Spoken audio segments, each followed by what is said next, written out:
that there's not words for what I'm feeling right now. It took me 8 years to get him. God. I'm just so happy. The family of Cassandra Gross finally getting justice tonight, 8 years after her disappearance. And despite her body never being recovered, Cassandra's ex-boyfriend, Thomas Stanko, is now set to spend the rest of his life behind bars. After hours of jury deliberation, Stanko was found guilty of first-degree murder. Thanks for joining us at 6. I'm Mike Clark. I'm Kelly Sassa. Westmoreland Bureau reporter Ed Diorio has been following this trial over the past week. He is here now with us live from the Greensburg courthouse.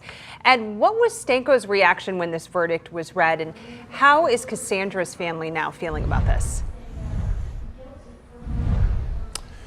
Kelly, whenever the verdict was read and whenever he was escorted out of the Westmoreland County courthouse, he didn't have any words. He shook his head multiple times and just seemed disappointed.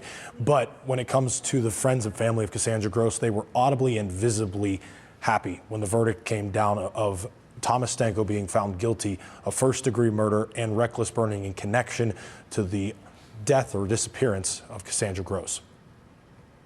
It was nothing but lies. One lie after another. And he tripped himself up every lie. But we won. We won. Yes, we won. It was challenging because he destroyed every piece of evidence that we would want, but luckily they were able to find most of the remnants of what it was that he destroyed. So we presented what we had and his conduct, and the jury saw through his lies.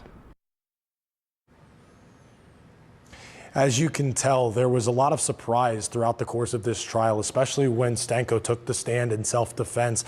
And when the Westmoreland County Assistant District Attorney James Lazar talked about that aspect of this trial, he definitely seemed surprised and said, as you heard, he thought that played a role in ultimately what the verdict ended up being. Stanko has been found guilty of first-degree murder and reckless burning, and he's expected to be sentenced within the next 90 days. I'll have a full recap from the prosecution side, the defense, and Stanko as he was being escorted out. I'll have a full recap of it coming up tonight at 11. Covering Westmoreland County in the Westmoreland County Courthouse here in Greensburg, Ed Diorio, Pittsburgh's Action News 4.